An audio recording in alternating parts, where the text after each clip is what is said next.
امام موزوں پر مسح کرتا ہو تو اقتدا کا حکم میں ریاض میں کام کرتا ہوں۔ یہاں جب ہم ظہر یا عصر کی نماز پڑھنے جاتے ہیں تو اکثر غیر مقلد حضرات ساکس پہن کر نماز پڑھنا شروع کر دیتے ہیں۔ اگر ہم الگ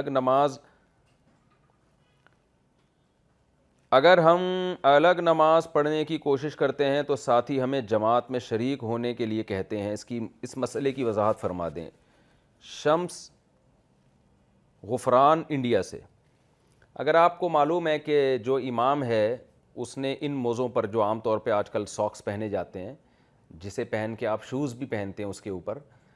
تو یہ والے جو ساکس ہوتے ہیں ان پر مسح اگر آپ کو پتہ ہے کہ امام نے کیا ہے اور نماز پڑھا رہا ہے تو اس کے پیچھے نماز نہیں ہوگی۔ بے شک آپ انفرادی پڑھ لیں یا الگ جماعت کر لیں، اس کے پیچھے نماز جائز نہیں ہے۔ اس کی وجہ یہ ہے کہ اس سے پہلے والے مسئلے میں بھی میں نے ڈیٹیل بتائی ہے، دوبارہ میں ریپیٹ کر دیتا ہوں کیونکہ لوگ پھر شارٹ کلپ بنا کے چلا دیتے ہیں، پھر ادھوری بات آتی ہے۔ اس کی وجہ یہ ہے کہ ان عام موضوع پہ مسح اس لیے جائز نہیں ہے کہ قرآن مجید میں اللہ نے پاؤں کو دھونے کا حکم دیا ہے، یہ متواتر حکم ہے۔ اس متواتر حکم کو جب چھوڑا جائے گا جب کوئی مضبوط دلیل ملے ہمیں، تو مضبوط دلیل ہمیں خفین کے بارے میں ملتی ہے، اور خف کہا جاتا ہے چمڑے کے موزوں کو جو رسول اللہ صلی اللہ علیہ وسلم کے دور میں ہوا کرتے تھے، جن کی خاصیت یہ تھی کہ صحابہ جوتوں کے بغیر پہن کر ان کو لمبے لمبے سفر کیا کرتے تھے، بہت دور تک چلا کرتے تھے، اور ان موزوں میں وہ اپنے سہارے پہ کھڑے ہوتے تھے۔ تو جو موزے ویسے ہوں گے یا اس جیسے ہوں گے، اگر وہ تو نہیں ہے لیکن اس جیسے ہیں، تو ان جیسے موزوں کو ہم ان موزوں پر قیاس کر کے بھی جواز کا حکم لگائیں گے۔ قیاس بھی ایک شرعی دلیل ہے اگر صحیح قیاس ہو، لیکن قیاس میں ضروری ہے کہ جس کو آپ قیاس کر رہے ہیں وہ اس جیسا ہو جس پر قیاس کر رہے ہیں، جس کو اصطلاح میں کہا جاتا ہے کہ مقیس علیہ کی مثل ہو۔ تو جن موزوں کو آپ قیاس کر رہے ہیں نا، یعنی ہمارے اہل حدیث حضرات فتویٰ دے رہے ہیں کہ یہ جو عام ساکس ہیں ان پہ مسح جائز ہے، اور ان ساکس کو وہ ظاہر ہے یہ نبی کے دور میں تو تھے نہیں، ان ساکس کو قیاس کر رہے ہیں ان ساکس پر جو نبی کے دور میں تھے۔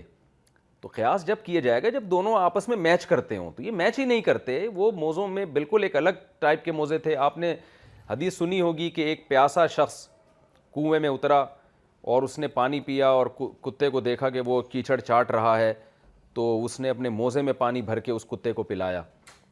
اور اللہ نے اس عمل کی لاج رکھ کے اس کی بخشش کر دی۔ تو وہ ایسے ساکس تھے کہ اس میں پانی بھر کے لایا جا سکتا تھا، آپ ان ساکس میں کیا پانی بھر کے لا سکتے ہیں؟ تو ہمارے اہل حدیث حضرات چند مسائل میں پوری امت سے ایک طرف بالکل الگ گئے ہیں۔ تو جو مجتہدین کی جو مضبوط رائے ہے اس بارے میں وہ وہی ہے جو میں نے بتائی کہ کچھ نہ کچھ شرطوں کا اس میں ہونا ضروری ہے، جن میں سرسری طور پر جو شرطیں بیان کی جاتی ہیں وہ یہ جو وہی والے موضوع پر قیاس کرنے کے لیے جو نبی کے دور میں تھے، کہ نمبر ایک پانی اس میں سرایت نہ کرتا ہو، اس لیے کہ اگر پانی اس میں چلا جاتا ہے تو پھر موزے اتارنے کی ضرورت ہی نہیں ہے۔ بعض حضرات یہ کہتے ہیں نا، جیسے علامہ البانی رحمہ اللہ نے یہ عام ساکس پہ مسح کے جائز ہونے کی دلیل یہ دی ہے کہ بھئی ان کو اتارنے میں حرج ہے، تو شریعت نے ہمیں موزوں پہ مسح کی جو اجازت دی ہے اس لیے دی ہے کہ تاکہ موزے اتارنے کی نوبت نہ آئے۔ تو بات یہ ہے کہ ان کو اتارے بغیر بھی دھویا جا سکتا ہے، تو اس میں حرج کہاں سے ہو گیا؟ آپ تھوڑی دیر نلکے کے نیچے پاؤں رکھیں، پورا پاؤں آپ کا گیلا ہو جائے گا، تو یہ حرج نہیں ہے۔ آپ کہہ سکتے ہیں پاؤں گیلے ہو جائیں گے، موزے گیلے ہو جائیں گے، تو گیلے موزوں میں نماز کیسے پڑھیں گے، مشکل ہوگی۔ تو یہ وہ حرج ہے جس کو شریعت نے معتبر نہیں مانا۔ گیلے کپڑے میں نماز پڑھنا یا گیلے موزے میں نماز پڑھنا یہ تو آپ کی ٹینشن ہے نا، آپ کو مشکل لگ رہا ہے۔ حرج وہ معتبر ہوگا جس کو شریعت حرج مانتی ہے۔ تو یہ جو موزے ہیں یہ اس دور میں تھے ہی نہیں، تو اس پر ہم کیسے، اور اس جیسے بھی نہیں ہیں تو ہم کیسے قیاس کر کے ان کو وہی والا حکم دے سکتے ہیں؟ تو اس لیے جو اس میں بے غبار بات ہے وہ یہی ہے، اور نماز کا مسئلہ اور وضو کا مسئلہ بہت احتیاط کا مسئلہ ہے، کیونکہ قرآن تو پاؤں کے دھونے کا حکم دے رہا ہے، نبی صلی اللہ علیہ وسلم کا معمول پاؤں دھونے کا تھا، موزوں میں آپ نے اجازت دی ہے تو وہ اچھا جورب کا لفظ بھی حدیث میں آتا ہے، تو جورب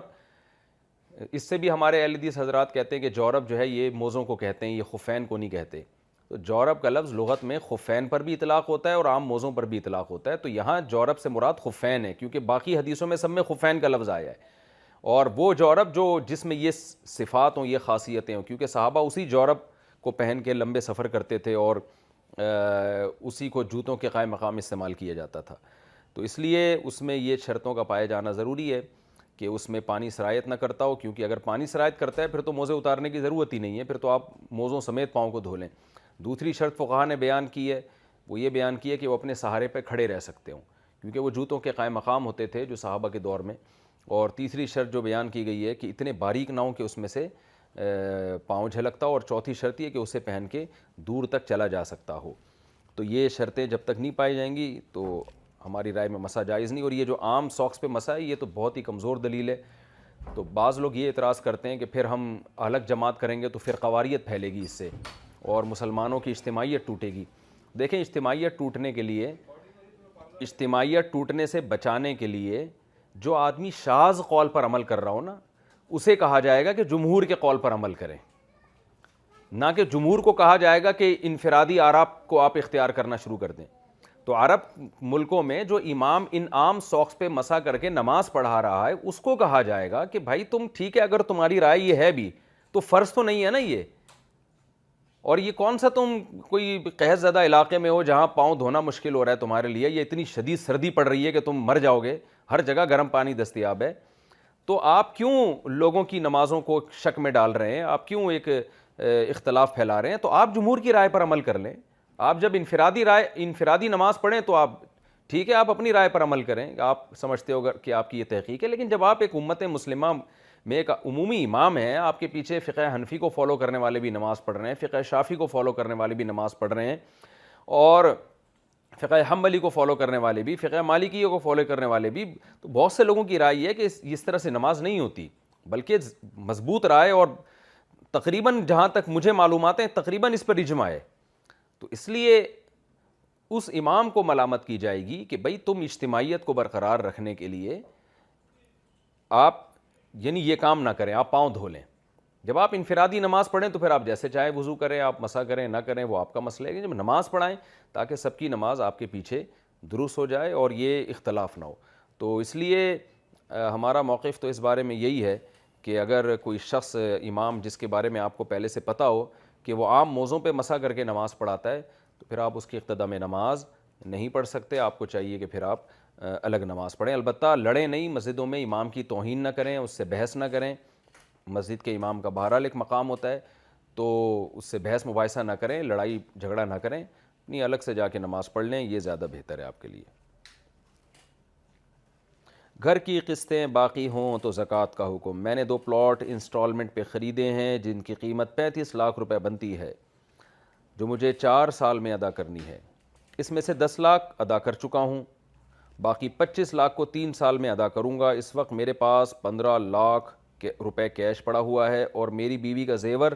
تقریباً 10 لاکھ کا ہے. کیا اس صورت میں مجھ پر زکوٰۃ لازم ہوتی ہے یا نہیں؟ نیز میری بیوی اور میری رقم پر اکٹھے زکوٰۃ ادا کرنی ہوگی، یہ بیوی الگ زکوٰۃ دے اور میں الگ زکوٰۃ دوں گا. محمد عرفان ثوابی سے. دیکھیں بیوی کی زکوٰۃ زیور پر بیوی پر لازم ہے، اس کو آپ اس کے ساتھ مرج نہ کریں.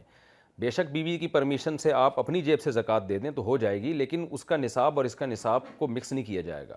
باقی آپ کے پاس جتنے لاکھ روپے پڑے ہوئے ہیں ان میں یہ دیکھیں کہ جس تاریخ کو آپ زکوٰۃ نکالتے ہیں، جو واجب تاریخ ہے نا جس میں زکوٰۃ فرض ہوتی ہے، تو اس کے اگلے سال سے پہلے جو قسطیں آپ نے ادا کرنی ہے، تو جیسے آپ فار ایگزامپل 5 محرم کو زکوٰۃ آپ کی بنتی ہے، تو اگلے سال 5 محرم سے پہلے آپ نے مکان کی جو قسطیں ادا کرنی ہیں ان کو ان میں سے مائنس کر لیں، اور اگلے سال کے بعد جو آپ نے قسطیں ادا کرنی ہیں وہ مائنس نہیں کرنی آپ نے. تو جو رقم آپ کے پاس ابھی موجود ہے ان میں اگلے 1 سال کی قسطیں جو آپ نے مکان کے لیے ادا کرنی ہے وہ مائنس کر کے جو بچے اس پہ آپ زکوٰۃ دے دیں، اور نہیں بچتی تو زکوٰۃ لازم نہیں ہے. یہ ہمارے ہاں جامعۃ الرشید کا فتویٰ ہے کہ 1 سال کا جو دین ہے وہ مائنس کیا جائے گا، جو 1 سال آپ نے ادا کرنا ہے 1 سال کے اندر.